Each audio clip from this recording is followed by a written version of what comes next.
feeling justice. Justice will be served. We may live our lives, and we may live many lives within the realms of learning.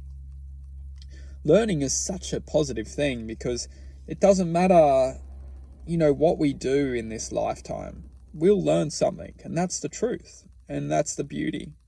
No matter what we do, no matter what we achieve, no matter what happens, what we experience, how we serve, we'll learn something. And that's the greatest truth of our existence, is that we'll learn something. No matter how much evil we spread, no matter how much hatred we give, no matter how jealous we can be, no matter how much we can be distorted into the anger of hatred and all these dark states of consciousness, we'll learn something.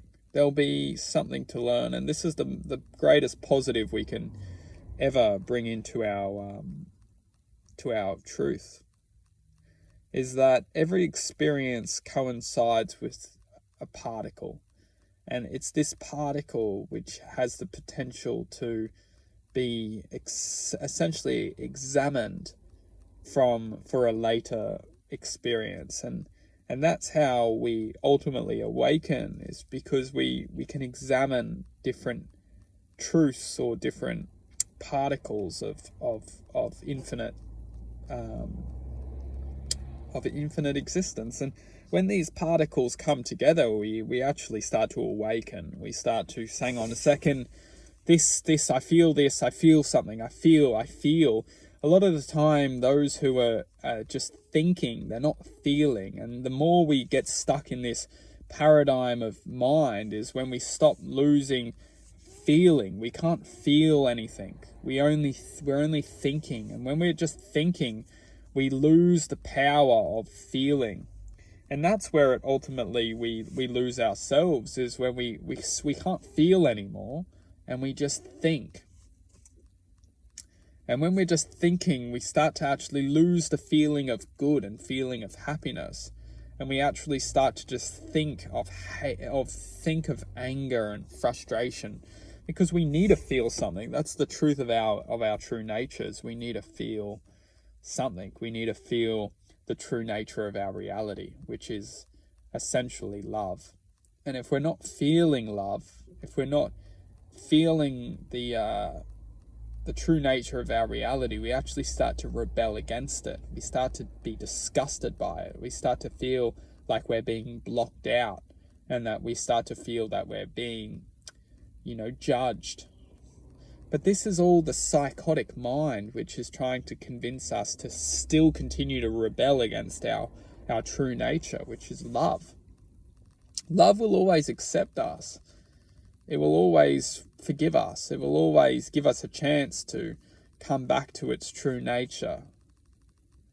And that's the choice of humanity. I mean, we don't necessarily need to do it, because why? The mind doesn't want us to, we can just listen to the mind and continue to, go against our instincts to return back to our true nature. Why would love be our true nature? Well, if you can start to comprehend that love is a certain vibration, and that the human heart is deeply connected or entwined within the vibration of love. And essentially, we carry the heart. We may have a mind, we may have a body, but the human heart is a pulse. It's a frequency, and we have to live with this every single day. So every single moment within existence, within time, we're feeling this vibration within us, and this vibration is ultimately shooting or connecting to our true originality. And this is why the mind has to do such a good job of constantly keeping us in this vibrational prison, which is called the mind, which is called our perception, which is called our daily dictatorship. It has to always be telling us what to do, when to do it, why to do it, how to do it. Because if it didn't, we would naturally just elevate to our true nature, which is happiness. We would naturally, instinctively know how to be happy, what to do. That's the power of the mind, is a complete illusion, delusion.